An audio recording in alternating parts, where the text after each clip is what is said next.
Hello. Hi, everyone. Hello and good evening, everyone. My name is Salvador Munoz, and I am the Director of Public Programs here at Poster House, which is, of course, the first and only museum in the United States dedicated to the art and history of the poster. Usually people clap. Thank you very much. I am incredibly excited for tonight's program, and I'm going to keep my introduction very short because I want to give our panelists as much time for their presentations and conversation as possible.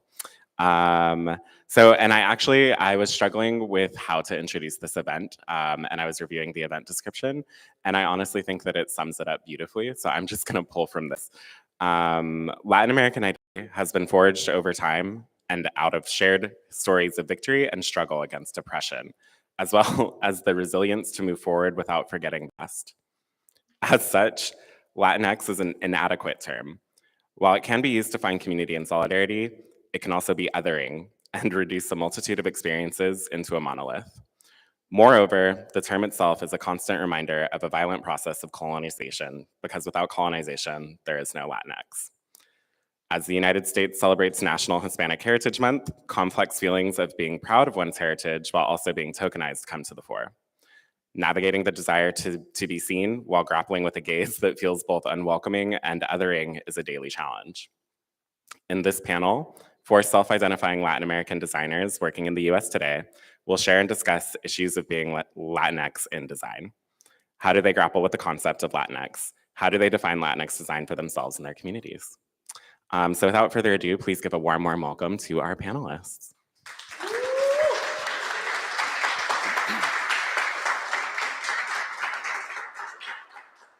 Hello, thank you all for being here today. My name is Juan Villanueva. I'm going to be the moderator and also the panelist. So let me start by introducing myself. I'm a Peruvian type designer, letterer, and educator. I was born and grew up in Lima, Peru. My parents immigrated to the US when I was very young. And as an immigrant, I learned English by watching Inglés sin Barreras and also watching Friends. And also being here, it also allowed me to explore different job opportunities. And I think every immigrant parent wants a kid to do better and have more opportunities. So I became a designer. More specifically, I became a type designer.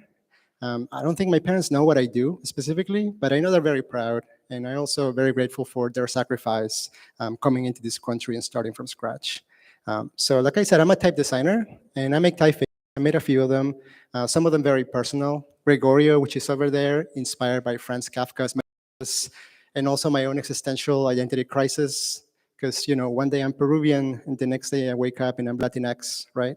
Scary. And also Horacio, which is inspired by the Uruguayan writer Horacio Quiroga, who is our Latin American Edgar Allan Poe. And I'm a senior tape designer at Monotype. I've been there for more than 8 years now, working in amazing projects like the typeface for M&M, and also projects for Helvetica Now and Futura Now, which, things I just studied in graphic design school. And now I feel like it's crazy that I'm part of that history now. But mainly I love drawing letters to express myself. So, to capture the way that I'm thinking and the things that I'm thinking about, such as, my love for classic salsa music, which I grew up listening to, and I play it on Saturdays when I'm cleaning the apartment. And also my fear of deadlines, right? Because they force you to get things done, but you have to do it. And obviously, hearted support for a ceasefire and the end of the genocide in Palestine. So I think sometimes drawing letters can speak much louder than my own voice can. I have a very low voice, and I'm very introverted. So I never thought I'd become a teacher, but here we are. I'm also a teacher. I've taught at the Cooper Union, the City College of New York, the Letter from Archive, and also BIPOC Design History, thanks to Ramon and the people at Polymode. And throughout those experiences, it inspired me to start something of my own. So in the end of 2022, I teamed up with my friend Lin Yoon, and we started our own online design school called Type Electives, with big dreams of shaping the future of type in ways that would make it more diverse, equitable, inclusive, and accessible to people of color. We want to see more people like us making it in the field of type. So we work with and we try to empower and collaborate with people of color, people from marginalized and underrepresented backgrounds. And basically, this is sort of like what I've been up to so far in the past few years, which I think generally is try to be a positive influence. And my identity, my culture is part of everything that I'm doing. I can't really put it away. So when the question comes up of what is Latinx design, this doesn't really make sense to me. To me, everything is just design, right? I'm just making work, obviously inspired by my cultural identity because it's not something I can remove from. It's part of who I am. So I'm not making Latin American or Latinx design on purpose, right? So in order to explain that better, maybe I can show you this meme. So the word Latinx, it's not much about the term because the term has changed over time. It's been Hispanics, then Latinas. Now it's Latinx to, make it gender neutral. But the term doesn't matter. I think it's more about how it's used. And it's currently used to simplify, all the richness of our histories, our cultures, our people, everything into one single simplified idea and stereotype. And when that happens, you end up with ignorance. And that ignorance results into this meme. Right, I'm not from mountain Mexico, I'm from Peru, and people need to know that. So instead of putting us into one single bucket, I think I want to encourage folks here and watching online, to like dig deeper and celebrate our shared histories and also our differences. Because I want to think that, I can't really speak for Latin American as a whole, right? But I can speak as an immigrant, I can speak as a Peruvian designer who is part of the Latin American community. And I think hopefully this is part of many conversations to be had around the topic of what it means to be a designer from Latin America working in a field that is very Eurocentric and very white. So with that, I want to pass the mic to my next panelist, Jimena Amaya.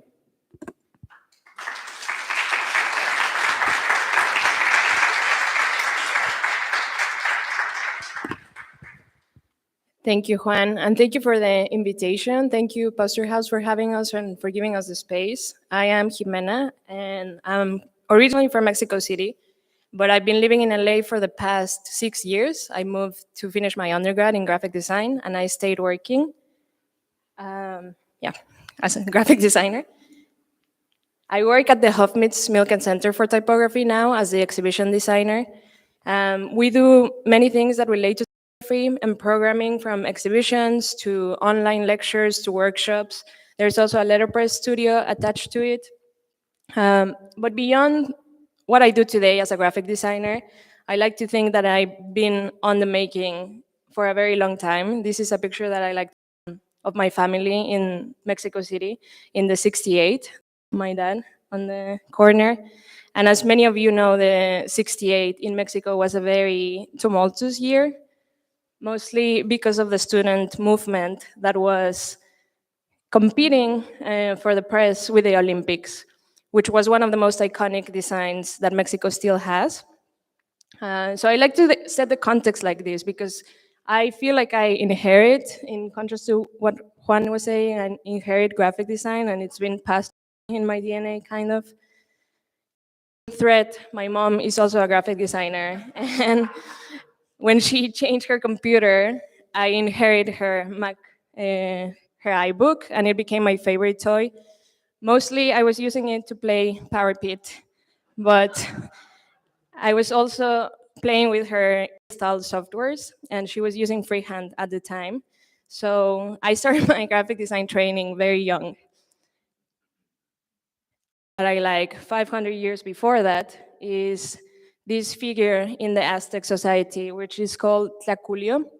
They were the people in charge of documenting in the codex and documenting like historic events, religious rituals, and they were very praised for their use of glyphs and image.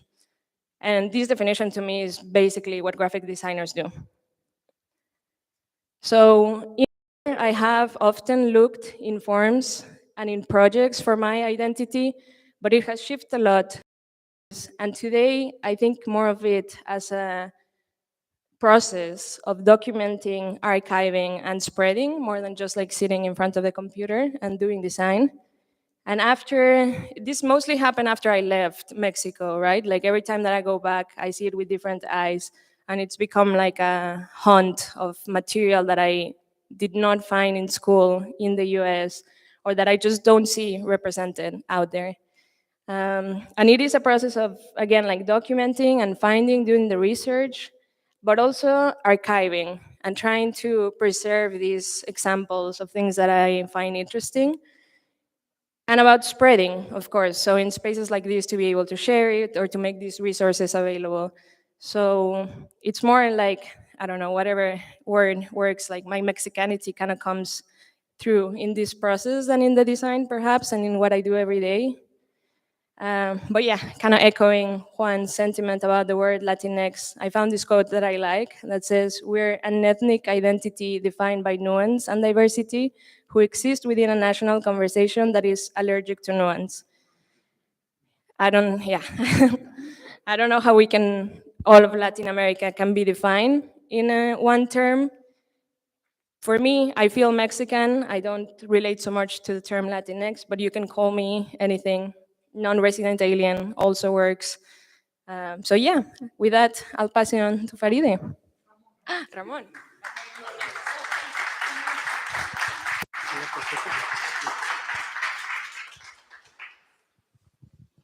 Hi, everybody here and online. Hello. Thank you, Poster House, and thank you, Juan, also for the invitation. I'm Ramon Tejada, and I put there that I'm a Dominican New York. I grew up in New York City. My parents were Dominican, did the whole illegal immigrant situation that many people in this city know very well. But in the fairly recent past, I started to dig into what that meant. Because I came here when I was very young. I'm an immigrant. I'm very American by this point of the game. I grew up in this hybrid weirdness of Washington Heights with Dominican music and a lot of white people looking at me weirdly. And I tend to think that, the bargain of immigration, at least for my parents' generation, was that you forgot that you were anything else and you became a quote unquote American, which pretty much meant forget everything. I did not forget my Spanish, and I'm sorry for those that did not keep their Spanish. So I am a designer and educator. I'm based in Providence, Rhode Island, where I teach at Rhode Island School of Design. I see some RISD people here. That's fab. But I taught in New York before Pratt and Parsons and Queens College, and I see some former students hanging out and people I worked with that reached out, and I got the pleasure to work on their projects. So part of what I do, what I decided was, I have a practice that I call puncturing, which pretty much means this is the way I see graphic design. I have very little patience for design that is this anesthetized, neutral, white crap. And I'll be honest about it. I'm sort of shady these days, so I have no problem saying it. I don't like minimalism. I do like it, but I don't like to be forced to think that that is what design really is, because that just means that you're erasing a lot of culture, a lot of the culture of these people, of all of us, of the entire continent. And it also precludes that graphic design or design is just like cleaning it up, which I love it. And if there's any architects here, that's a huge issue with architecture, right? Like, let's clean it up. And we know what happens when the cleanup happens. The city's literally a heap of what happens when you clean up. So I really think it's important to sort of like mess it up, muck it up. You can, as an audience, figure it out for yourself. You may even rearrange it in your own way. Unlike Octavia Butler always says, or said, I keep thinking that she's saying this still, you gotta, make your own works. You gotta write yourself in it. Like, that's the only way, like you can keep going. I'm really interested in pluriversality, the term pluriversality, instead of this idea of universality. It's a cute idea, universal ideals, but it doesn't really work. I just don't think it does. And in graphic design in particular, we really loved universal ideas from the 60s to sell everything under the sun, even though most of the planet didn't understand what the posters or the books were saying because they were just in the Latin alphabet, and the rest of the world doesn't speak Latin-based languages. So I'm interested in that idea. Arturo Escobar and the whole group of really amazing Latino, Latinx theorists and critics who came up with this idea. I'm super interested in that. I'm also really interested in collaboration. I've always been interested in collaboration. I studied theater in college. Actually, I did not study design. I came late to that party. And in theater, if any of you know performance, that you can't do anything by yourself. Even one person show, that ain't happening if there's not a bunch of people behind that you just don't see them. But I think the idea of collaboration, and I think the idea of collaboration is actually something that's really critical in Latin American communities. And a very particular form of collaboration, not generic collaboration. It's very unique to specific areas. So I like to co-teach. I like to have conversations with my friend Carlos at the bottom there. We went to grad school together. This was part of the BIPOC design history class that Juan was also part of. This was our Moreau board. This was how we figured out how to talk about Latin American design. And it's just a Moreau board that's open to everybody, so you see everything. Like, we did not want to eliminate anything. And then teaching with Silas Monroe, who I've co-taught many times.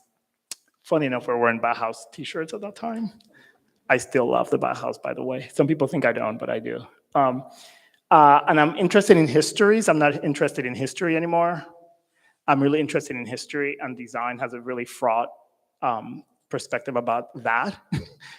Those of us that went to school for art or design or any of those fields, and I actually think a lot of fields, it's not just design that is tussling with this idea that there's actually multiple histories that we just haven't talked about, and that got eliminated. And then every once in a while I design. So I'm designing more these days, which is kind of nice, but I don't like to design big things anymore. I realize I don't have the patience for big things. I like to design little things that can be mailed really easily. Although I love when people design big things. Like, I love this hall, coming in here and being, this whole exhibition is so beautiful. But I get into the point where I have very little patience. And I'm also really prioritizing designing and working in collaboration with other BIPOC creatives, particularly artists who are, interested in making quirky, idiosyncratic publications. I love that a lot. Yeah, so I'll pass it over to Faride.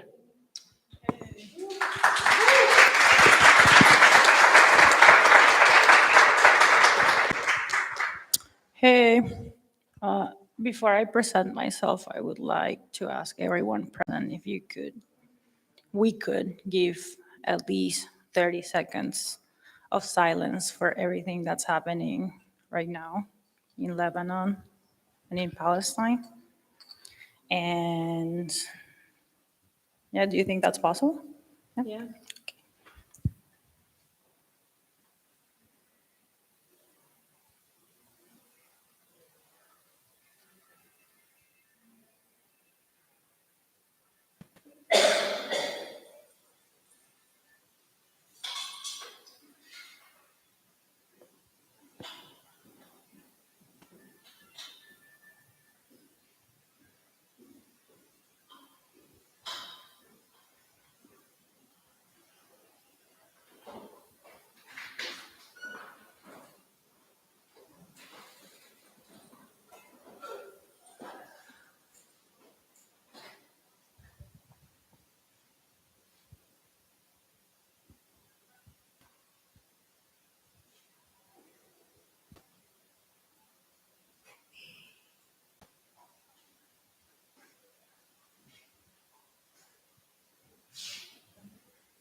Thank you.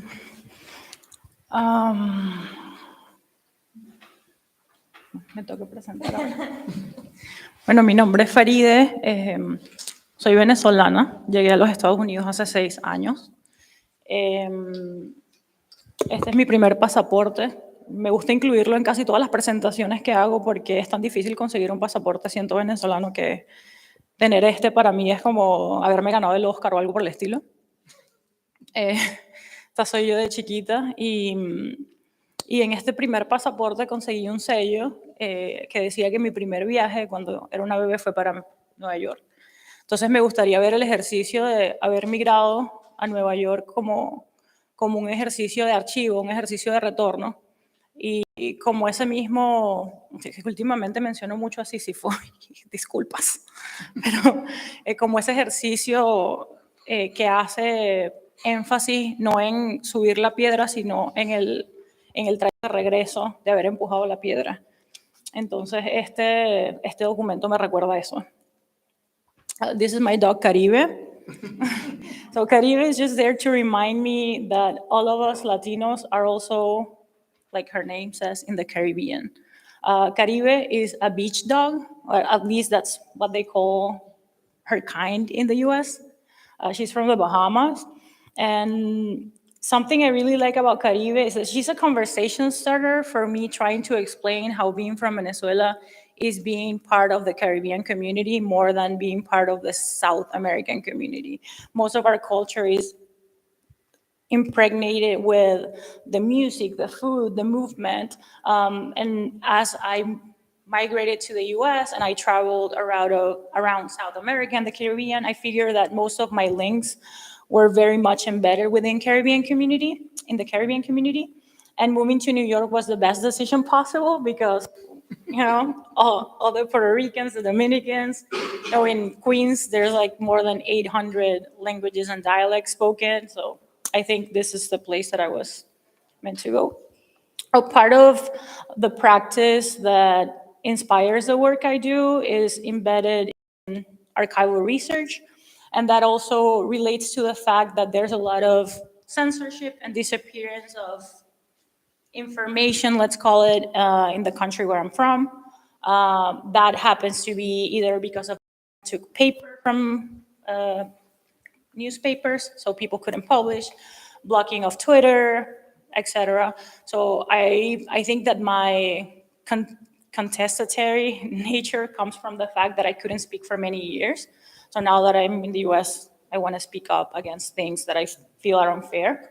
This is one of the projects that we did in the studio. These are newspapers from the 60s, 70s, and 80s. Well, right now, these are only 60s. These are 40s? Now I don't remember. Anyway, since there's no circulating newspapers, we have been digitizing all of these, and we're going to make them available online for free. So the idea is to continue to spread all of that information. And this is, Oriana is in the audience. Aplauso, Oriana.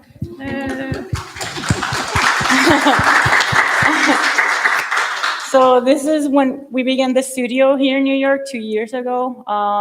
The studio actually began in Venezuela as a publishing house in 2014. We have published over 10 books. All of the books are based on archival research. And then when I moved to the US, I was brought by a company and I had to work for other people and do other things that maybe didn't completely align with what I wanted to do. Then after I finally became a resident, I was allowed to be a little bit more free and basically register the project here, and we opened as a design studio. Now we work as an archive center, workshop center, and we do editorial and exhibition design. And this is one of the projects we most recently did. This is a book called Crania. And then this is a project that I did on 2021.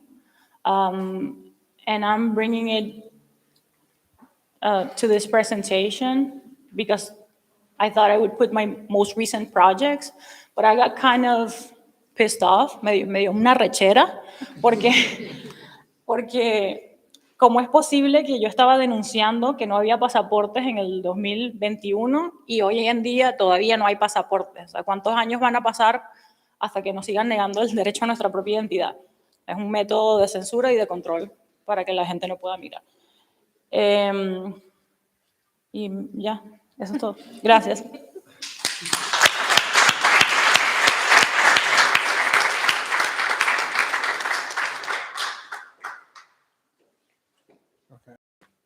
All right, so thank you all for being here today. We're moving on to the sort of like conversation part of this panel. There will be some images that we've curated, just playing in the background. You're free to have questions you want to ask us during the Q&A section, and if you're watching on YouTube, you can also put it in the comments, and we'll try to get to you as well. So we have a few to discuss, and I think the first one has already been foreshadowed by Ramon. So I think I'm just going to say the question and we can start chatting about it. So I think the first question is, as Latin American designers, how do we feel about modernism? I'm going to go for it. Yeah, kill it. I mean, we're designers, so we have to deal with it. I mean, that's part of it. I think one of the things that we tend in the US, and a lot of designers go abroad. Jimena maybe has more experience in this because it was part of your visual. I think I think in Latin America, some countries got modernism and they flipped it and turned it into their own thing. I think particularly in Mexico and Brazil, they really took it and ran with it, I think. Yeah, but I'm speaking to the, like, what is published, right? Like, again, you're doing a project that is like these archives, right? Like the extent of history that we see sometimes in some of the history books, particularly in the US, speaks to Mexico and Brazil. Cuban posters, that's the other one. Everybody else, I guess, didn't make things. I think it's just part of the history. I think you have to sort of start to, I mean, at least for me, it's about pushing on that that's not the only history again. I think the mistake that a lot of fields, and again, I really do think it's not just, we talk about design because we're designers. You know, if I always joke, like, if you go to a history faculty convention right now, I'm sure that's pretty hot, right? Like historians who really are anthropologists, any field, they have to tussle with what have we done? Like, what have we excluded? Why have we sort of written this thing in a way that just sort of says that there's only one thing? And then therefore you have generations of people that sort of like, there's always like, they pick one, right? And then they put that one poster, and I forget, I think, I can't remember the name of the historian who wrote the really famous, I think it was Nancy Stowell, who wrote like the history of graphic design is a clothesline of a bunch of men, a white man and a Japanese designer, and that was it. Because for a long time, the history books just had like one Japanese designer and then a bunch of European men, and that was it.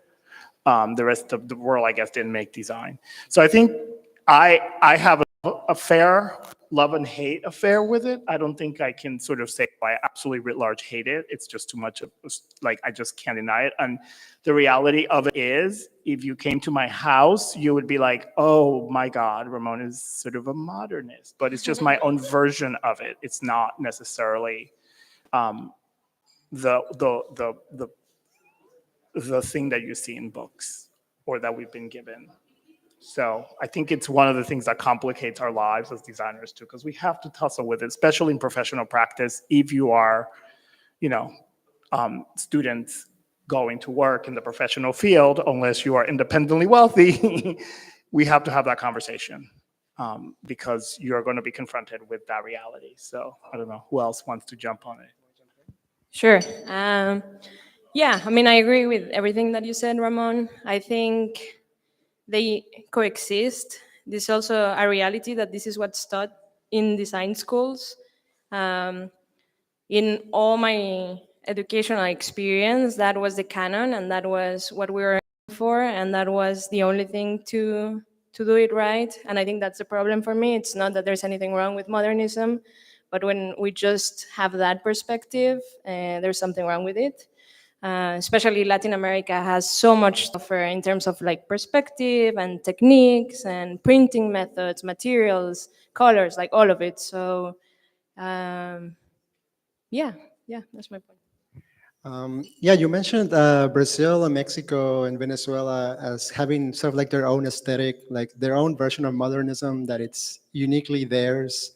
I like to think of Peru more specifically and how I go back to Peru and everything looks different. Doesn't look modern in the way I've been taught about modernism. So it's like it's resisting that kind of change. A lot of that could be, resources or the fact that there's a very strong cultural heritage on the streets that you can see things done by hand. But also for folks who don't know that the modernism, it's a movement on art that sort of like rejects tradition and tries to, for a long time, to simplify everything into an abstract, like a rational universality, right? Finding the universal on everything, which seems to me like completely wrong, especially as we study design. We think about the myth of the individual rock star designer is also something that is put forward by modernism. Müller-Brockmann, systems in graphic design, right? The Bible. Or Massimo Vignelli, you only need 6 typefaces. A lot of that feels contradictory to the way we actually design. So I don't know, I'm very conflicted about this idea. And at the same time, I gotta admit that it's something that is already part of the culture. but it's okay to reject it, I feel.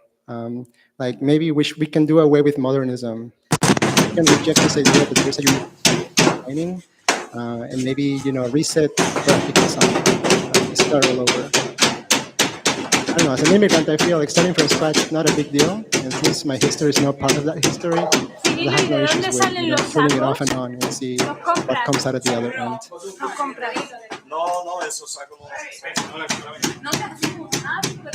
All right. Sorry for the beeping sound. That's the video for those posters. That's how they're made, by the way. The Dominican posters, yeah. So moving on from modernism, I think there was something about, you mentioned universality as well, and that seems to be like the opposite of modernism, or how do you think about it, and maybe how do everybody else think about this idea of universality in Latin American design? Well, if I go to the definition of, I'm going to try to go for like a brief version of this, because if you go to Escobar, there's a very clear definition of that. It's just an ecosystem where many ecosystems coexist and live together, rather than sort of the rational, like linear thing that sort of the European history have given us. Pluriversality is just many worlds coexisting and living around each other. And it borrows a lot from a lot of matrilineal communities, particularly in Bolivia, and thinking of that way, and a lot of indigenous knowledge of coexistence and codependency and really working together as communities. I feel like, at least in my growing up, that's just how I grew up. I mean, like, especially like I think of living in New York City. If you're not a pluriversalist in New York City, I don't know how you live in this town, because everybody's going to be all up in your business because there's no space, right? So you sort of learn how to coexist and cohabit, how to live with your neighbors, some better than others. So I like to think of it as it's a really beautiful counter to modernism, but also modernism was sort of like a utopian ideal. I mean, like, right, like that's how it came up. It's like these people came up with this utopian idea, and of course, utopias are problematic as well when you think about it, right? Like, so I tend to think that a lot of us are comfortable in the modern day, in our contemporary cultures, that there's multiple things that we're interested in, that there's multiple communities that we're part of, that there's a multiplicity, and it's a challenge as a designer to be asked to constantly be reductive when you know that that's really not your reality, that your reality has everything under the kitchen sink plus more constantly, and you're able to move through that. So I don't know if that answers that one, or... Yeah, no, I'm thinking like the reality of Latin American designers working, maybe it's a little bit different. So I'm just curious to hear from people here if you think Latin American designers work differently from US designers, or how is that collaboration different or similar maybe?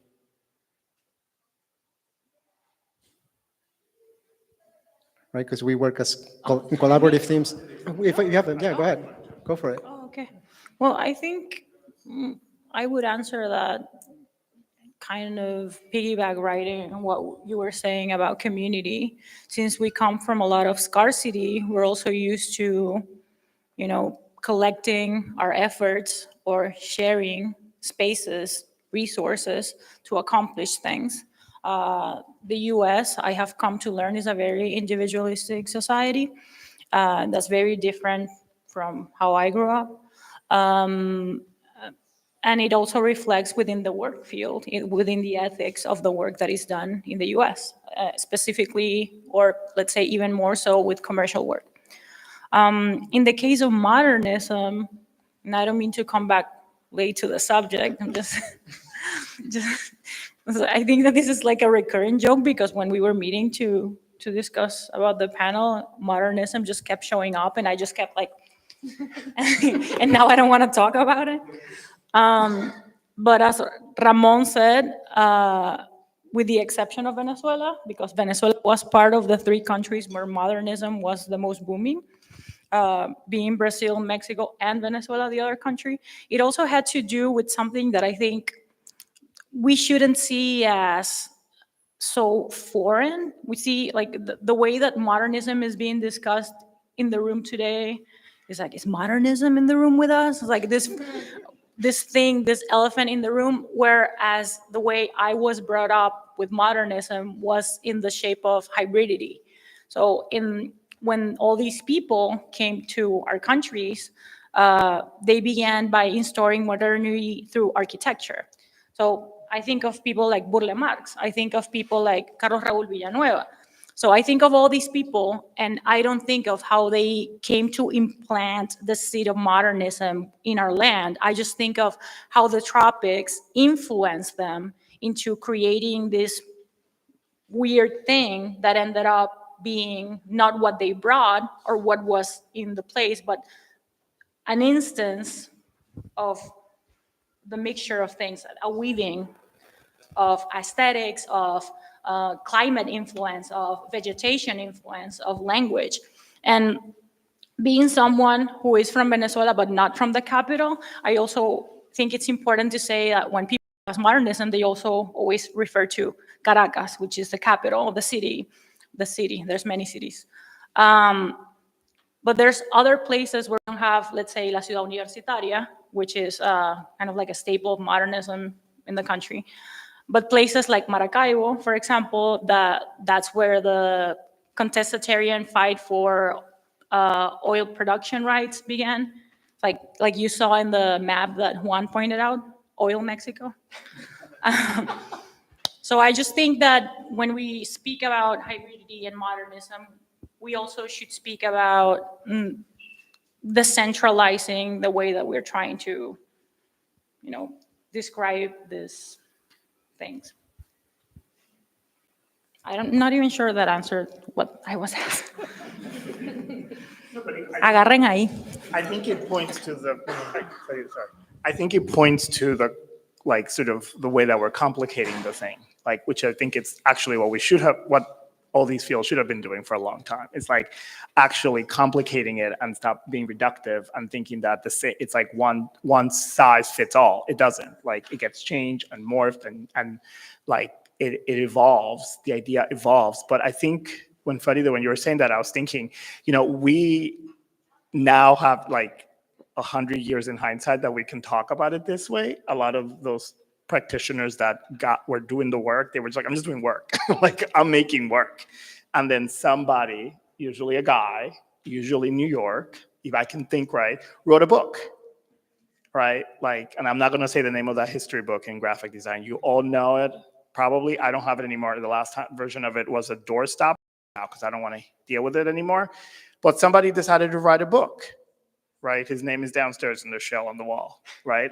Somebody wrote a history book that became really problematic because when you look at it and you do a study, there's 800 men, 3 women, 1 Japanese designer, right? And that was the history of graphic design in the whole world.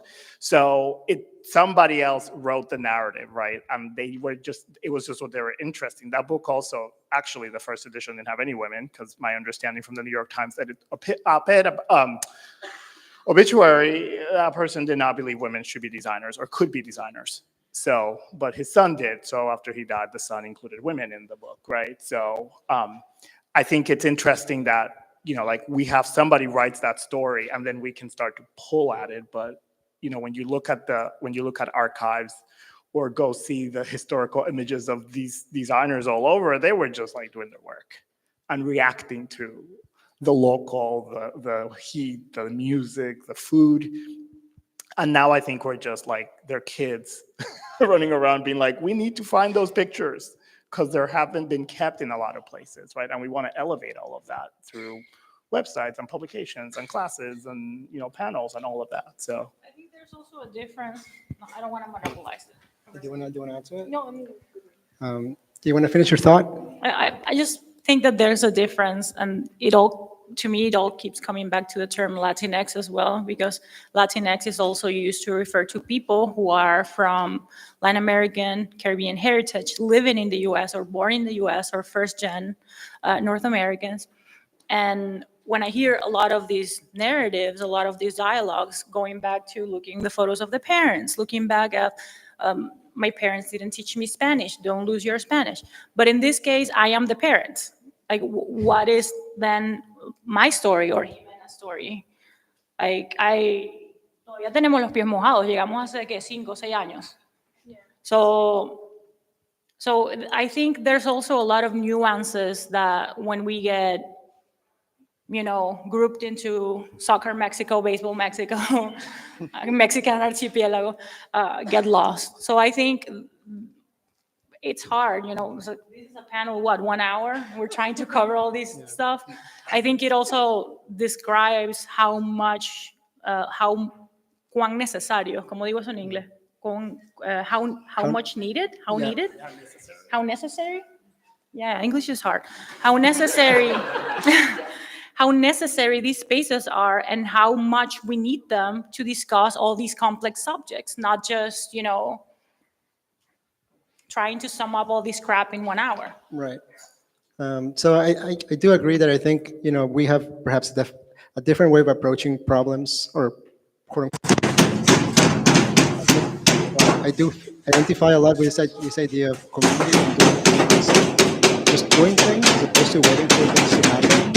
A lot of the times I feel like when there's something in America, ¿Y de dónde salen los sacos? happen because this person will make it happen, no matter what. Well, on the other hand, the individualistic point of view is like they have a process and things take forever and you have to ask permission. A lot of that might have to do with the context in which we work in design. But talking quickly about trying to define things, I'm curious about if there are ways in which we can build some sort of like way to describe what Latin American design is or looks like, or how does it work? Where it's like some sort of like lexicon or dictionary that you kind of identify.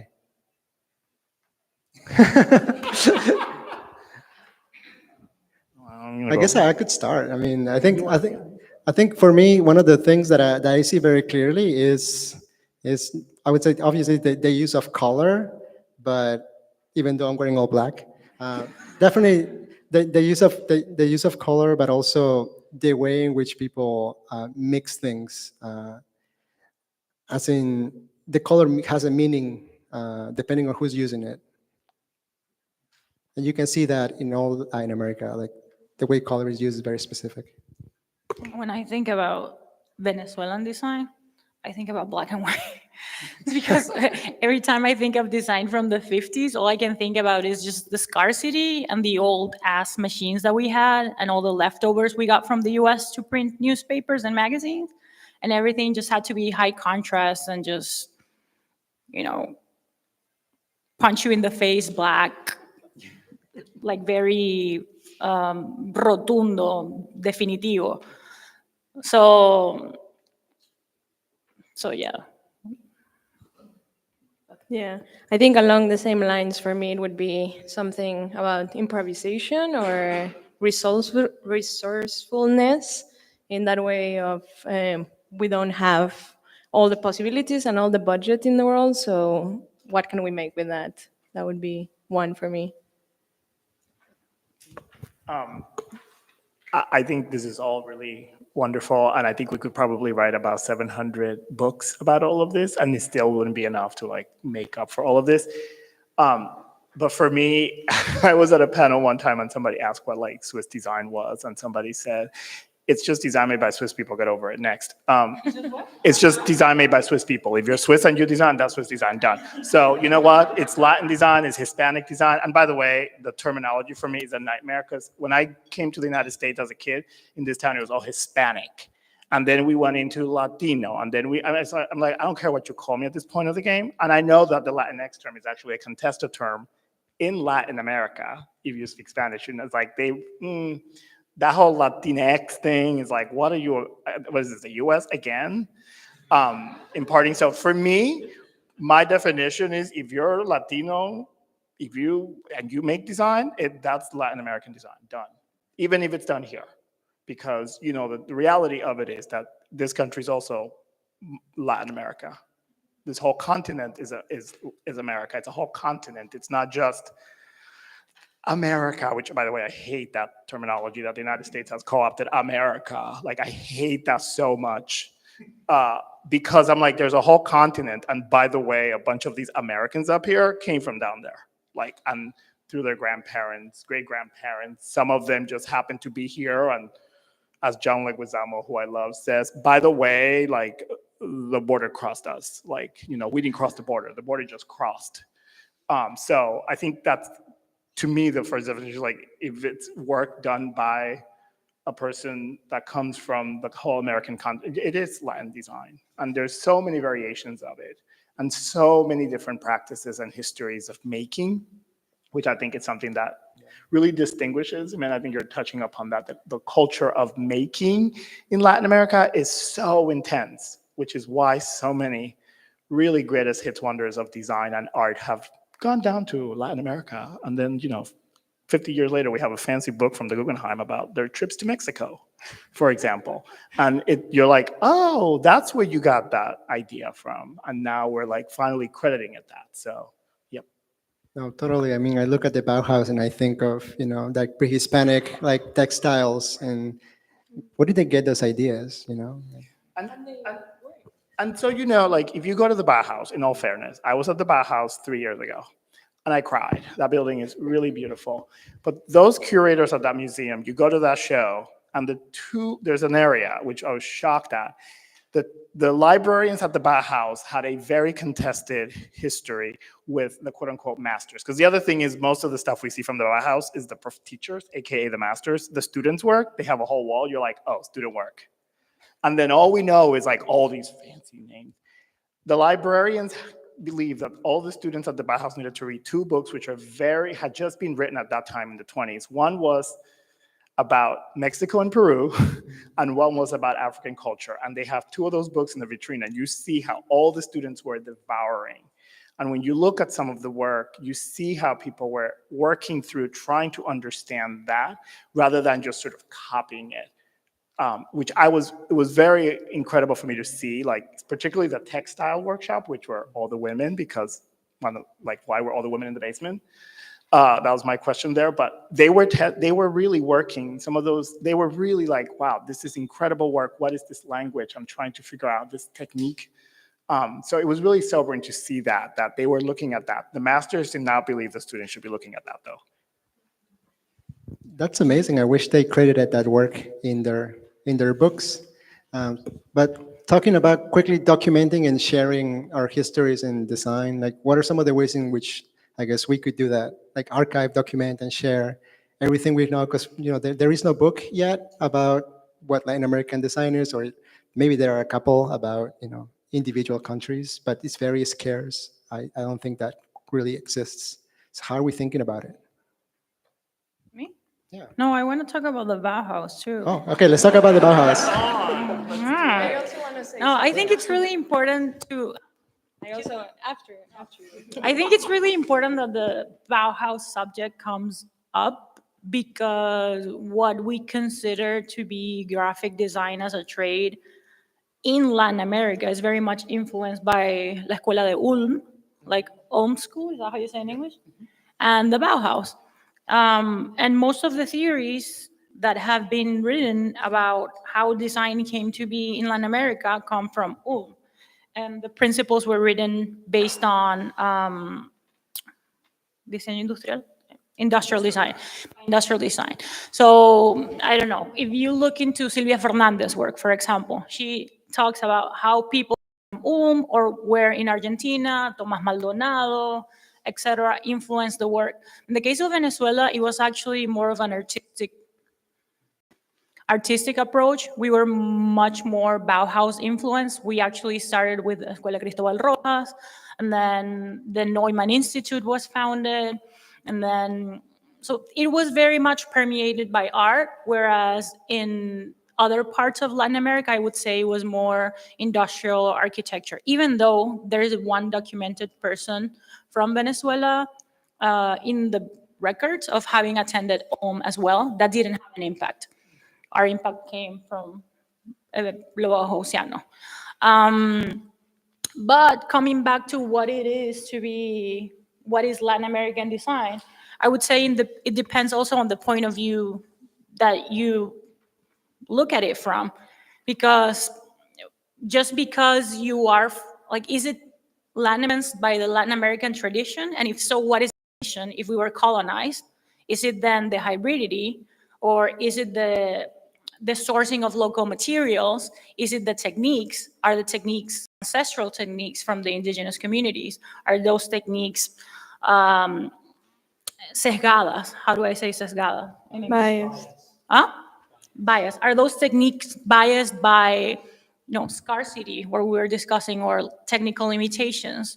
So most of these things that we see are also characteristics of our design. The lacking of either color, of material, or you name it. It's not only because you were born in that place.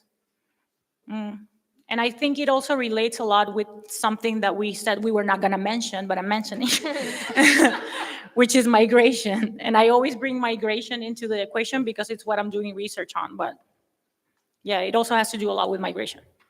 Yeah, I forgot we were not going to mention migration because I also wanted to talk about migration, but I think it's a myth that, I don't know, like the Bauhaus, there was, I would almost call it a collaboration, like Joseph Albers, Annie Albers, they spent a lot of time in Mexico. You brought up Mexico as an example of a country that was very influenced.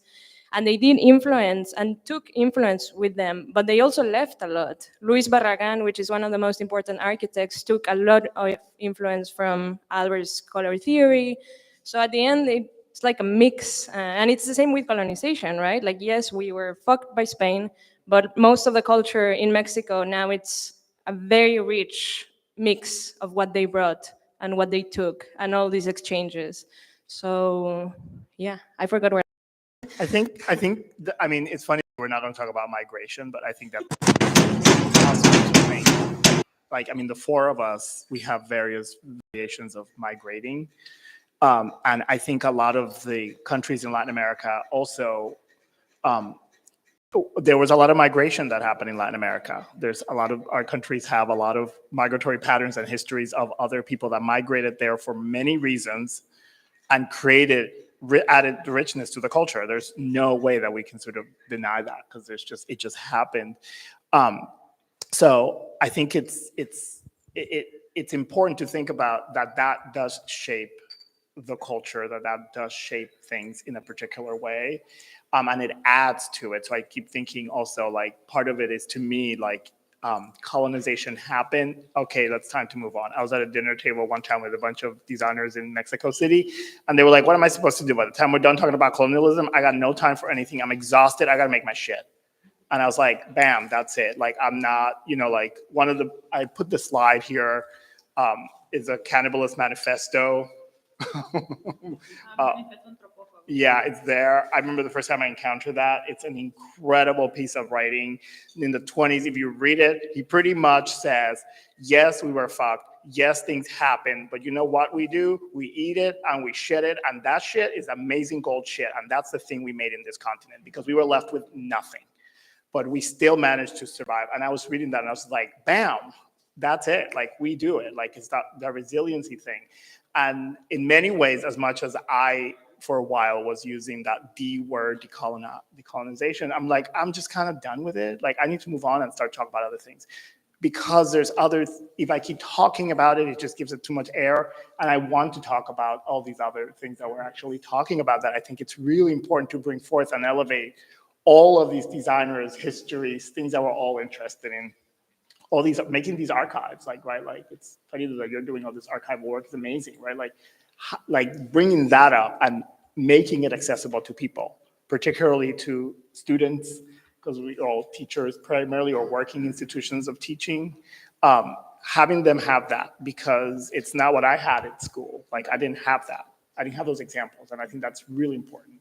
Yeah, but it's also hard not to think about colonization when you're seeing stuff like all the archives in Palestine getting destroyed and the libraries going to shit, Not to mention the people. Or in the case of Venezuela, there have been denuncias. How do I say that in English? Denuncias? Like when you... Lawsuits? Protests? No, like when you point out something's getting done improperly. Yeah, like a lot of calling out, like denouncing, calling out of some archives that lost all of their material from the 1800s when the printing press arrived, foliografía, which is the beginning of printing and botanics in the country, even lack of dehumidifiers, the air conditioning exploding, and all of that just makes you wonder if, you know, all of these history-making efforts that we're doing are just a way of, I don't want to quote another philosopher today, but a sort of survivance, you know, because that is also the way that we construct our identities, that how we carry. Mi esposo, he must be tired of listening to me saying this over and over. Like, me parezco al que le llevaba el ladrillo consigo para mostrarle al mundo cómo era su casa. Like, I am like the one who carried around a brick to show the world how their house looked like. That's by Bertolt Brecht. It's not mine. I wish. So in that sense, history making is also that. It's also that sort of act of survival or survivance. And ¿qué fue lo otro que dijiste? Además de archivos, ya se me olvidó. How much time do we have? Colonization. Oh yeah. So it's kind of dumb to me to think that colonization is no longer a subject. That's where I was going. When this is happening to the archives, and also when today, right now, in this moment, if you put the news on, you see the president of Mexico asking Spain for an apology, and Spain refuses to apologize for the atrocities that happen. So when today you say that you don't want to speak about colonization, you're also covering up for these people who refuse to admit that they did all these things. People are like, that already happened. Oh, you have to forget about it. No, it's very much, está vigente. And even so, when there was the... Sorry, just a little. I mean, I was just going to agree with what you're saying, that it's so funny that we're taught that colonization is like this ancient thing, and every country that has been colonized is still dealing with the repercussions of it. Haiti. And young people, I'm 28 and I'm like struggling to find like where these lines blur, where they like where my identity stands in all of this, especially looking as a white passing person. It's very, very important, I think, to still talk about it. And yes, we'll move on and do the work and talk about the things we want to talk about, but it's a reality that's there. Yes. So I think there's also, and I want to be very clear about saying it's not that I'm not talking about it. Yeah. I think it's about some people make choices as to like, how am I going to talk about it in a different way? Because I have to sort of, at the same time, one of the things I've learned from a lot of like elders in social justice is like, you have to figure out how to survive, because this thing will eat you alive, and you have to figure out different tactics, and everybody has a different tactic to it. And I think I always take really amazing examples from like those artists that make those like jaw-dropping artworks that we go see, and they're talking about all of this, and they just like, here you go, I'm going to give you another thing to look at, and you're going to have to tussle with this, right? All this history. I'm just doing it in a different form, but it is addressing that, and others will do it in a different way. So I think having that diversity of different ways of approaching it, I think it's incredibly important, because again, we're all poking at the same thing. And I think when many people poke at it, that thing explodes. And then we really just are able to be like, okay, we all really have achieved what we wanted to. But, you know, like one person doing it, that's the direction. Yeah. I think we should disseminate. Right, but I'd say if many people do it at the same time, it's going to happen faster than if just one person is doing it. You know? Just to wrap up this section, though, I think you're all right. I think we should definitely keep talking about colonization and decolonization, because it's definitely, colonization is a process of erasure. So a lot of our histories are, if we don't talk about it, they will continuously, you know, disappear or get ignored or not put to the forefront with. But I think we have I think 20 minutes. Maybe we should move on to like Q&A. I think there are some questions from the audience. I can run the mic. Oh, there's a mic over there. If you have questions on YouTube, please put it in the comments and we'll also get to you. Thank you. Well, I have several questions or considerations. Sorry for my English, but there's like several things that I want to ask you. First of all, this thing with colonization, don't you think that is the same? Like, what? So what? I can ask you, why are you speaking English?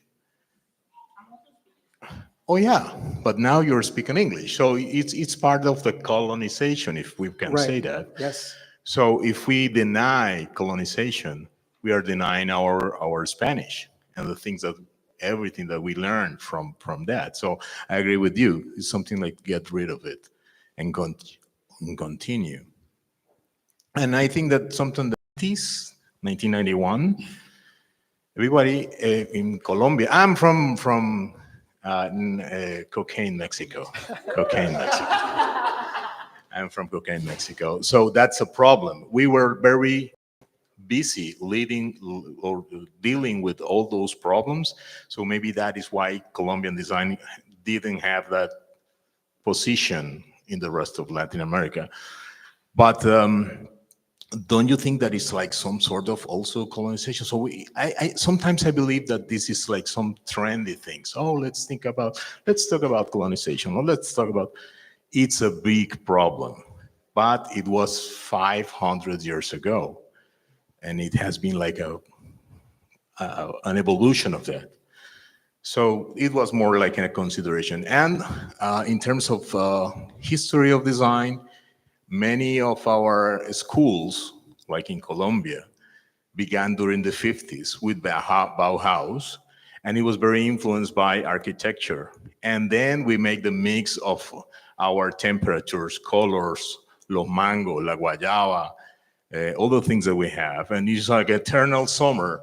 So that is why we are like always very hot in the terms of colors. So what do you think about that? So it's like the difference in every country, in Peru, in Mexico, in Venezuela, or in this case in Dominicana. The schools are different. The schools became in different historic moments. So of course it affects, and it's like part of each particular country history. It's different in Peru, Mexico, Venezuela, or Dominicana, right? Thank you so much for your question. All right, so, all right. Conversation, I think it's still ongoing. It's not hasn't ended because we're still dealing with it. Like I speak in English, puedo hablar en español, but the Quechua language that my family used to speak, it's stolen, right? They were not encouraged to speak Quechua because if you do, you will be looked down upon as a second-class citizen or even worse. And that discrimination still exists. And all of that was born, from the racial castes that were imposed by the colonizers. So it's a system that's still ongoing even up to this day. You can't really avoid discrimination or racism because all of it was born from a system of capitalism that came to America and then put people in classes to exploit them. So in that sense, I do agree, like sometimes it's good to just move on, do my job. But at the same time, when I'm thinking about what am I doing with my life, who am I?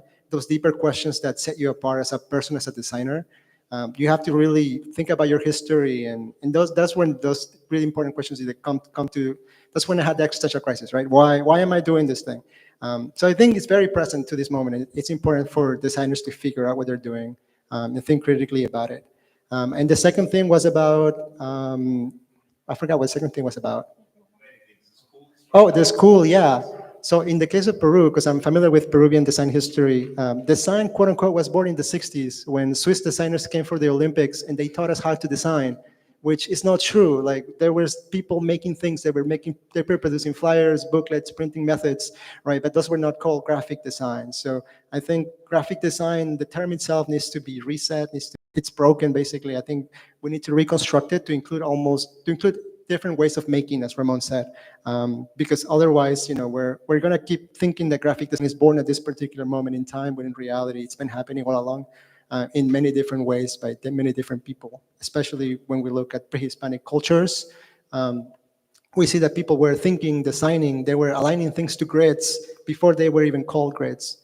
So, It's also go ahead. a matter of like terminology and Right. neologism. Like the term graphic design didn't even existed, but in ancestral cultures there was already a lot of technology and a Right. lot of complexity that's even being implemented today within what's considered the trade. Oh.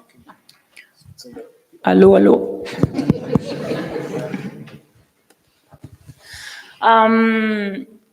Yeah, and to piggyback right on what you were saying and what you were, sorry, what's your name? Darío. Oh, we're talking about modernity and Rubén Darío, Azul. Well, the consequences of colonization, not to go back to the subject, but if your country and my country are producing cocaine, it's because someone's consuming it. And that consumption is also a consequence of what we're discussing here. It's just in a different branch. So just different color, but same shit. I'm going to go to the education part for a minute. Sorry, yes. I agree with all of you. Yes. Graphic design is a term from the 20s. Yes. So it's literally 100 years old. Okay. There was hundreds and hundreds of years of, probably thousands of years of different cultures in Latin America, Africa, Southeast Asia. Gutenberg didn't invent printing, even though that's what all the graphic designers were told. Xipeng was doing that way before in China, and then the Koreans and the Japanese really. I want one of those blocks, and I want to do letterpress with a ceramic block. But I think part of the education thing is that most of the curriculum that was developed on this side of the world is a reductive version of Bauhaus and Ulm. Right, like that we can't, most of the curriculum in the United States as of 10 years ago was that's where everybody has foundations. If you go to Parsons, the first year is foundations. If you go to RISD's, experimental foundations. Because the curriculum was shifted, right? But there is that first year where you go through this brutal thing. Anybody that's in here that has gone through it, that first year, they're freaking out, they're panicking. It is really the first year of the Bauhaus and at Ulm was foundations, was like this thing where you were going to be taught this way of particular approach, and you were going to be taught how to do it properly, and that you were going to learn how to draw the perfect circle. And if you didn't know how to draw the perfect circle by the end of the year, you were not good enough, right? Like, meanwhile, nowadays, we're sort of like in the last 10 years, I think we're all pulling at this and being like, what is this? There's, again, I think multiple foundations, and foundations also should encompass many different types of making work and traditions and culture, especially in schools where you have students that are coming from all over the planet. They're not just coming from one place. So making sure students see that their traditions are equally as valuable as learning an exercise from Joseph Albers at the Bauhaus in 1922, or that color theory. Albers just popped in my head. A lot of people, it's like, well, there's that book that he did. He's like, yeah, that's Albers' perspective. But if you look at color in Peru, and depending on the communities, color has a different meaning. And you just have to spend a little bit of time to understand what that means. And thinking that if you're going to be a graphic designer or a designer making work that's quote unquote for global communities, you should be aware of it, because there's many examples of design that, has failed drastically just because of the use of the wrong color. Because it was meant to go into a particular country, and in that country, that color means a different thing. That what the tradition of Albers and the Bauhaus said, this is, yellow doesn't always mean sunny everywhere. Okay, it doesn't mean happy everywhere, right? Like red doesn't mean passion, love everywhere. So you have to start to think about that. So I think the education part is key, because it has perpetuated this one size fits all. And I think we're at a moment right now, which is really great, that we're pulling at it. And a lot of people are really interested in that. And I think the students are also interested in that. So, yeah. Are there any other questions? There's one in the back. There's also one on YouTube. Okay. Hi, I'm Isa. Hola a todos. I just wanted to ask what your guys' perspective was on art being commercialized. Specifically, it's the month of all months, it's our month. And there's a lot of big box stores, Target, Walmart, doing these collabs, So I really want to know your guys' perspective on, is it tokenism? Is it exposure? Is it a little bit of both? Is it neither? Yeah, this is a funny question because we were debating if this was interesting or not in our meetings. And I think we all decided that we didn't want to talk about that. But yeah, but now that you bring it up, it is very important. Yeah, I don't know. I think and I'm kind of summarizing what I learned also from our conversation. I think the most important question is who is profiting from this and who is involved in the team doing this? What is the end goal? If it's just selling things and targeting a specific audience with that purpose, then I would question it as something that's very wrong ethically. But yeah, to me, those would be the most important questions to know before having a judgment of it. Or yeah. And also to be aware that this is also a question that's framed within the US. Like you wouldn't be asking yourself that in Venezuela, for example. Like yes, it sucks that Target did Juneteenth merge. Like what does that even mean? But at the end of the day, it's not only Target, is, I don't want to drop names. It's Poster House, us, is Nike.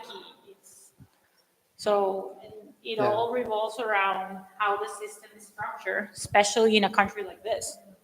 And I know I keep going back to it and going back to it, but to me it was quite shocking when I moved from a totalitarian government, a dictatorship, to the land of the free, and shocking in many ways, good and bad. So it puts things in perspective.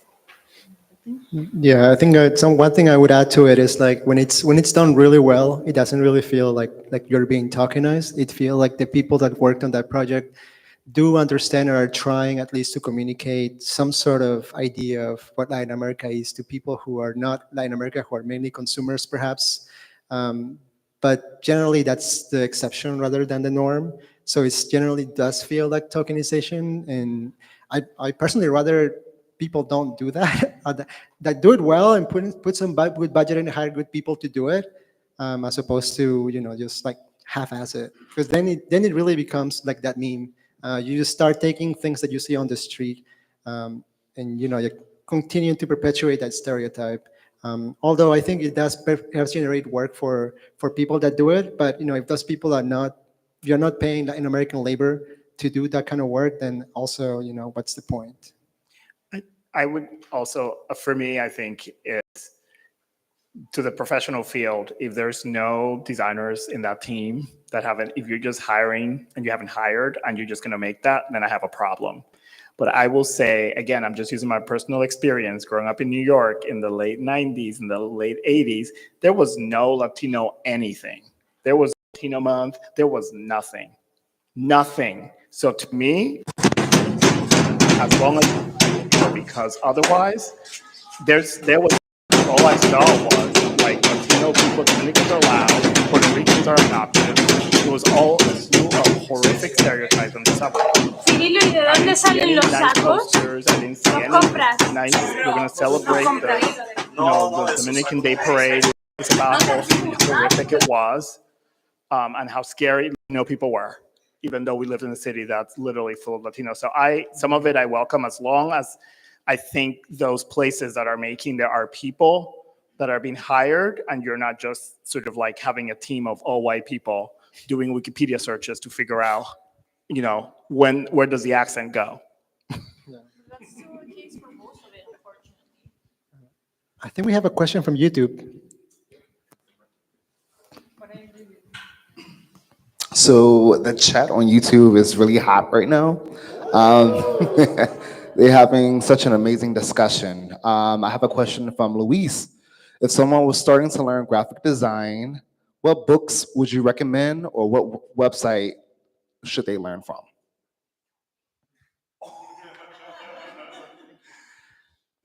There's not going to be one book. Luis, is that the person's? Luis, there's not going to be one book. I mean, I think you have to start digging through so many things to get at it and try to develop your own sort of understanding of it. I also think that I will say this I make very clear distinction between the fact that for a lot of students, this conversation does not come way further once you have established something and you have figured out how to survive. If you decide, for example, to live in New York City, this conversation, you may have a dinner with your friends, but when the reality comes to it, unless you have a trust fund, you literally are trying to figure out how you're going to survive paying $5,000 a month rent in this town, plus transportation, plus food, plus student loans. So I think I make an exception to make sure that students are aware of that. But I think you have got to borrow from the library, because I'm not going to tell you to be buying books all the time, because a lot of students don't have money to be buying $80 books, and graphic designers love to make our $100 books. Like, we love making that $100 books. Like, I don't know. I'm like, okay, when I was a student, $100 was a lot for you to tell me to buy a book. So you have to do a lot. I think you may not even need books. You know, Juan has an insane amount of amazing resources on his website. He's not saying that, but he does, right? You go to BIPOC Design History. There's 3 different classes, sets of classes there, and you can send an email. People Graphic Design Archive. You can literally, I did the Decolonizing Design Reader, which is all just a bunch of literally links of stuff that I wanted to know about that I didn't study in graphic design. So I think there's a lot of resources, particularly since the pandemic. I think we all went crazy during the pandemic and started opening everything. I also think this raises other questions. Like, for example, if you're sending students, hey, Luis, go to the library. You're sending students to the library. We also need to be talking to curators and librarians for them to acquire the material that society is lacking right now, because most of these institutions use all their funding for more of the white crap that they already have. So when are we gonna start funding projects, giving grants for scholarship building? Like, most of these initiatives that we were discussing are independent, self-funded. Like in the case of Letra Muerta, which is our studio, what we do with graphic design, book design, it's how we fund most of the acquisition of the archives, how we fund the digitization, how we get the scanners, that's slowly looking towards un atisbo, una pequeña luz de cambio al final del túnel, pero igual es algo muy chiquito. O sea, nosotros solos, nosotros 4, no sé cuántas personas hay aquí, soy malísima en matemática, no vamos a reescribir la historia del diseño gráfico, vamos a hacer pequeños esfuerzos, pequeños levantamientos que van a contribuir al cambio de lo que conocemos como el canon del diseño gráfico. Pero es un esfuerzo colectivo, sobre todo porque no hay una historia, hay historias, como decía Ramón. Entonces, todas esas historias son diferentes perspectivas, diferentes backgrounds, diferentes nacionalidades, diferentes idiomas, diferentes sistemas de escritura, y eso es algo bastante complejo que requiere tiempo, no es algo que pasa de un día a otro. 2020, protest, now we rewrote design in 1 year. It doesn't happen like that. So hay que put in the work. Also, for libraries, I think I used to do this a lot when I was at Montclair State. I would just request books from other libraries. There's this thing called interlibrary loan, in which you can request a book from a library in a different state, and they will ship it. And it's all part of your tuition. So if you're paying for that, you can do that. Also go to like museums and just go to the bookstores. It's just free. You can navigate and just learn, and yeah, talk to curators. I know it seems scary to begin with if you don't know them, but they're super nerdy, and I think they will be there to help you and answer any questions that you have, like, for real. I'm going to pull a plug for the librarians, because they're really nerdy. Yeah. And at least in my experience, librarians at colleges, in particular at RISD, any of us can go and request any book. And let me tell you, if it's not a book about greatest hits, they will buy it. It'll be there like tomorrow. Yeah. And because that is an institutional thing that we're shifting away from, like, we want to make sure the students have access to all these books. And so I can literally send an email right now, and it tells me a book, and the librarians will get that book, and they're like, thank you, Ramon, because we can't do it all, because we can't have access to all, we don't know everything. Yeah. Yeah, so they do it, so I can do it. Right. No, so that's what happens. But also, it just means like we have to go and tell them to, like we tell them. Okay, I'm gonna tell them. Well, I've done a lot of, no, but I think it's important because a lot of librarians, particularly the sort of the younger generation of librarians, are really interested in this because these are things that matter to them as well.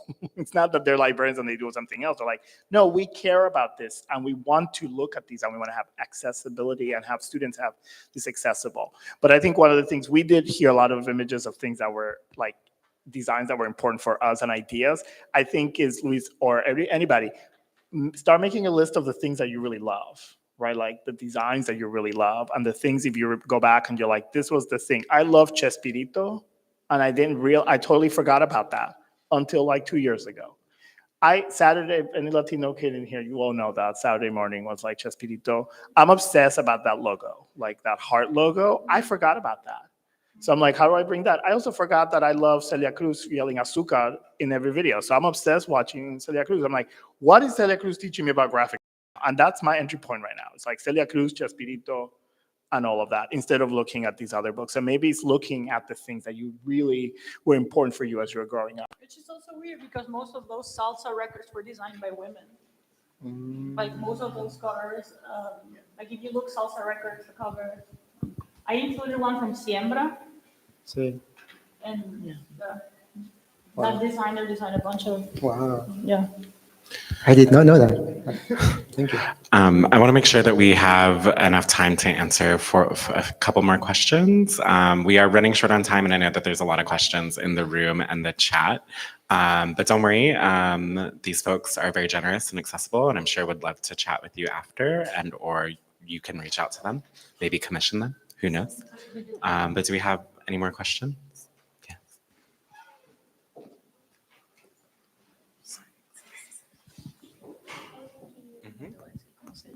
Hi, everybody.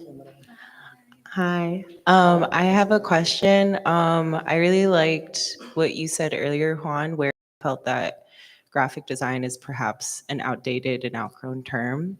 I'm really curious, though, for you guys, what do you think is the term that should replace it?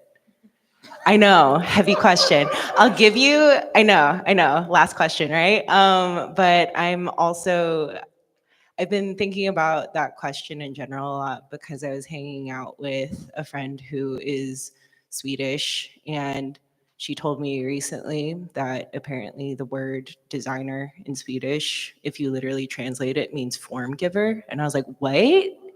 That's so crazy. And like that is so much more poetic than what I think of when I hear the word designer. So I don't know, maybe if that informs anything at all for you guys, how would you redefine graphic design? What would be the term?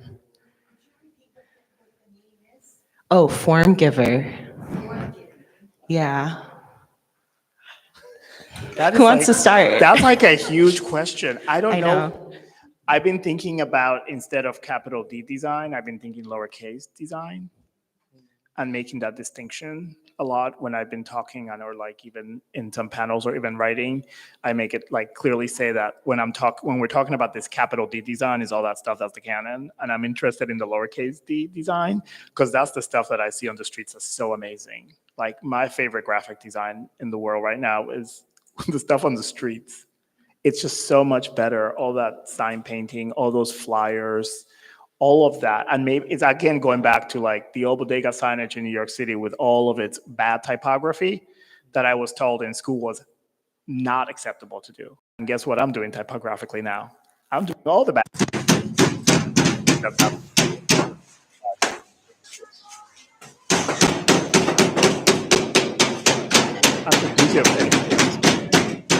I think there's two ways to look at it. I think one is the quote-unquote professional field in which we need that definition for whatever reason. But then I do like the way Jimena described yourself in publishing. Like that definition is not really, graphic design, but in literally, but it's your definition of it. And I do embrace that for myself as well because I like drawing letters. I would probably say that it's more clear for people to understand than probably saying I'm a type designer, because that doesn't mean anything. But yeah, I think that's how I would approach it. just to maybe describe it. Like form giving is a little pretentious, but also, you know, it's very poetic. So.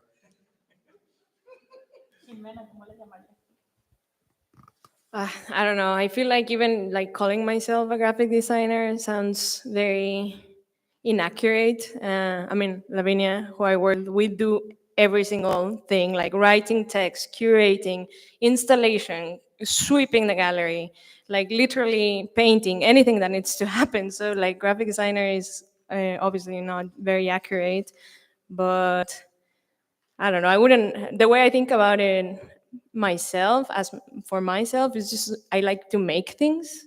So I would not mind going back to like something very crafty, just like a maker. That's the way that I feel. So yeah. We want to take one more question from the YouTube chat. I can't wait to see that YouTube chat. Hi, so we have a question from Ian. Do you believe that there's a substantial difference between the design of Latin American diaspora and that of the designers that have remained in their home countries?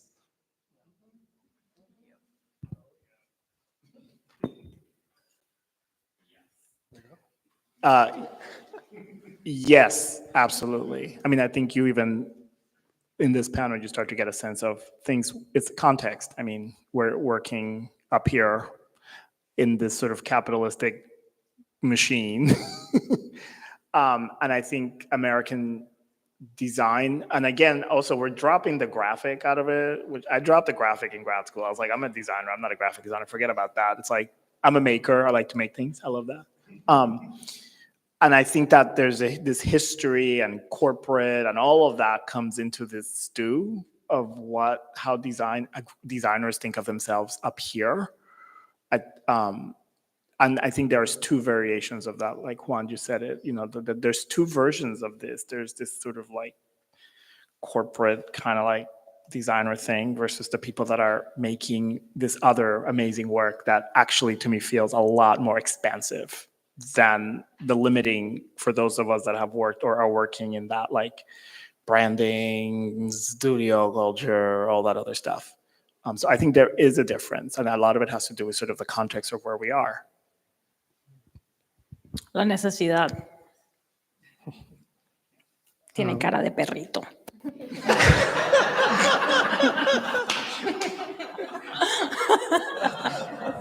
When I moved to New York, everybody in my home country was like, oh my gosh, she's in New York. I was like cleaning a toilet. So yeah, I feel and I think that doing the work that's meaningful, it's not only a privilege, but again, no quiero seguir diciendo términos filosóficos, but an act of survival and resistance at the same time. Because in a world that's constantly pushing you and pushing you and pushing you to do this, where's the room for the less profitable or the work that's for the periphery or for people like us? And I feel very strongly about this. And I feel that recently the conversation has been coming up, especially with the massive diaspora from Venezuelans as well. So like there's like a bunch of discussion within the Latin community and the North American community. It's like, these people are coming in and da-da-da and da-da-da. And I'm like, you know how much profit the US gets off of immigrants? Like, the entire system is basically resting on the backs of immigrants. Like, we're doing all the jobs nobody wants to do.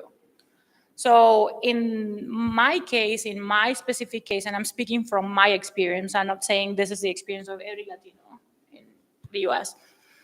To be able to do this work, to be able to scan, to archive, to even have a physical office, that to me is kick-ass.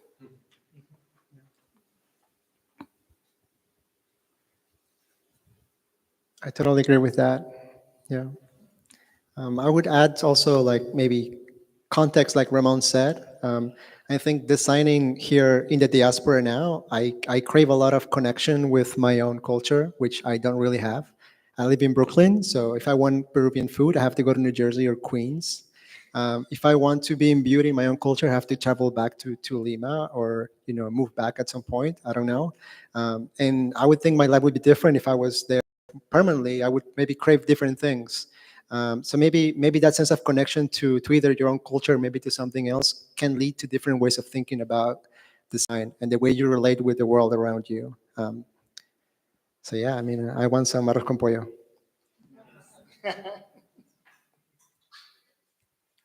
Is there any other question you want to chime in?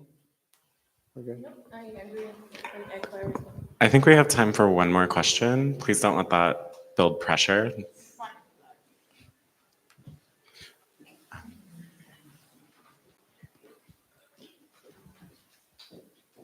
you. Hi, saludos. This is the first time I'm holding a mic. So my question is, how do you balance the preservation of cultural traditions with the need to innovate and push forward in the design space?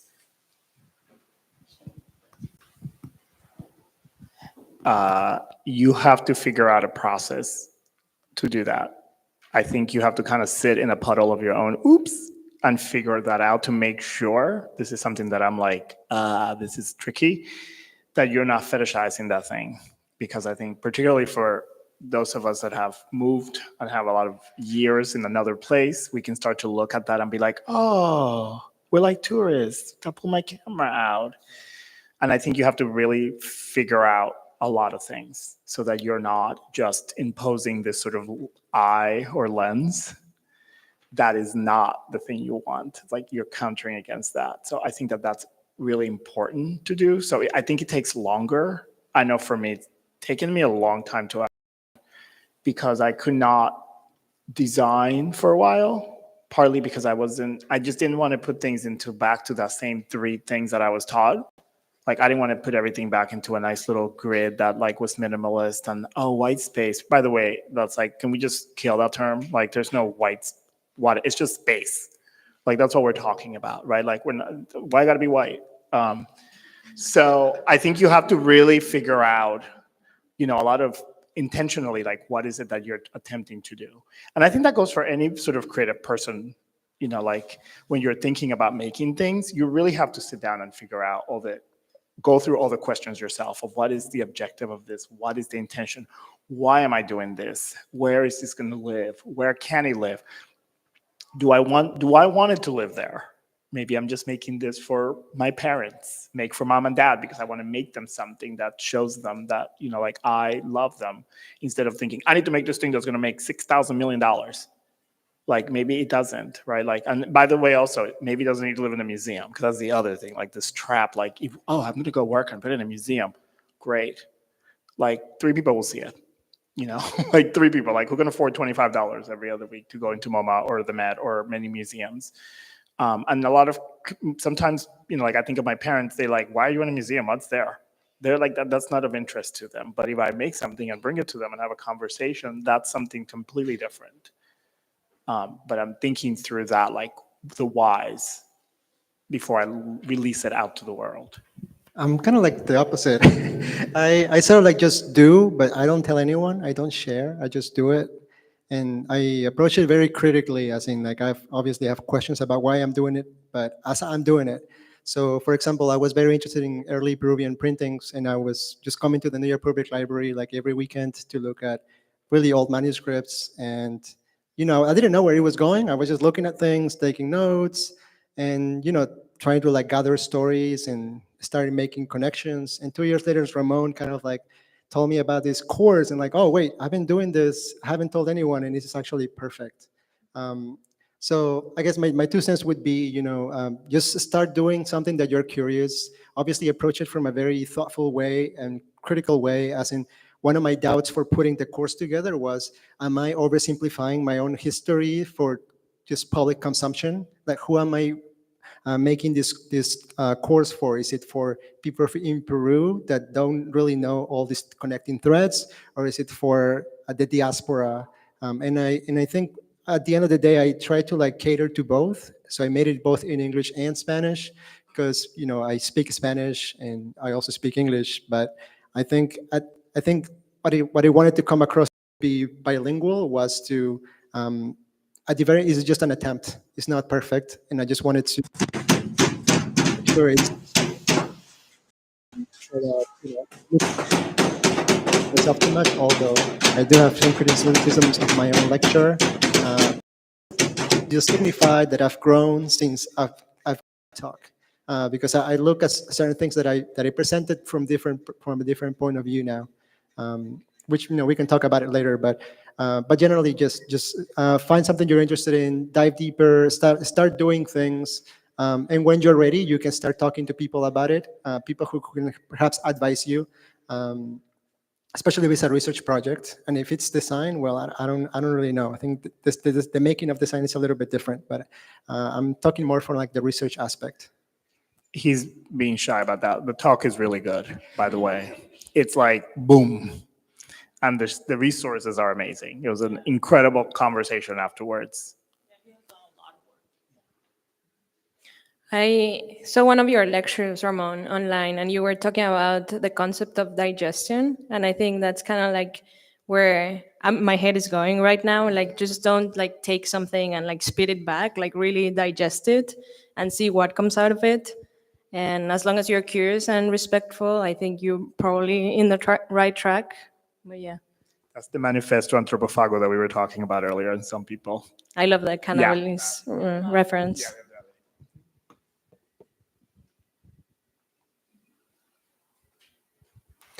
Thank you, everybody. Thank you, everybody. Thank you, everyone. Thank you for coming.